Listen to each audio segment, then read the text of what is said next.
Le logiciel Accordance donne accès via un module optionnel à des recherches de type syntaxique, que ce soit dans le Nouveau Testament en grec ou en hébreu dans l'Ancien Testament. À quoi peut bien servir une recherche de type syntaxique ? Prenons un exemple.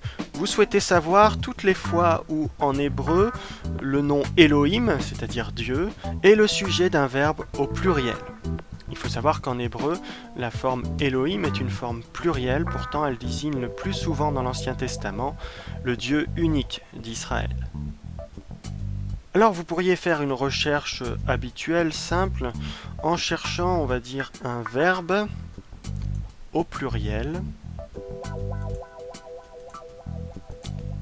à proximité, on va dire, donc avec cette option within, on va dire, allez, 2 mots, du nom Elohim. Donc, Dieu.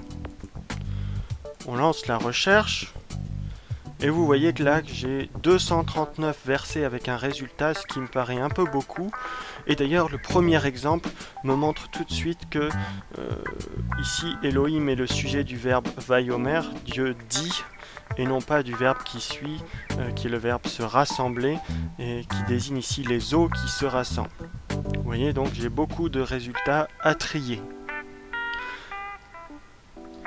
Pour une recherche plus précise, je vais donc utiliser l'outil de recherche syntaxique. Pour cela, je vais ouvrir une autre Bible hébraïque avec une recherche de type construite, avec ce moteur de recherche graphique qui est assez simple à utiliser sous Accordance.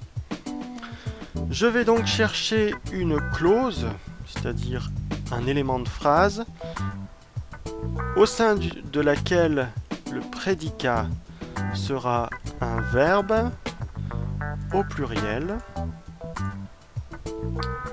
et dont le sujet sera un mot bien particulier qui est donc Elohim. Et je vais faire une recherche dans les deux sens. Je lance la recherche. J'attends 2-3 secondes. Et voilà. On m'obtient ici 13 versets. Vous voyez, donc c'est beaucoup plus précis que ma recherche de tout à l'heure qui en avait 239. Et si vous prenez le premier exemple, effectivement, Elohim ici est le sujet du verbe faire errer qui est au pluriel.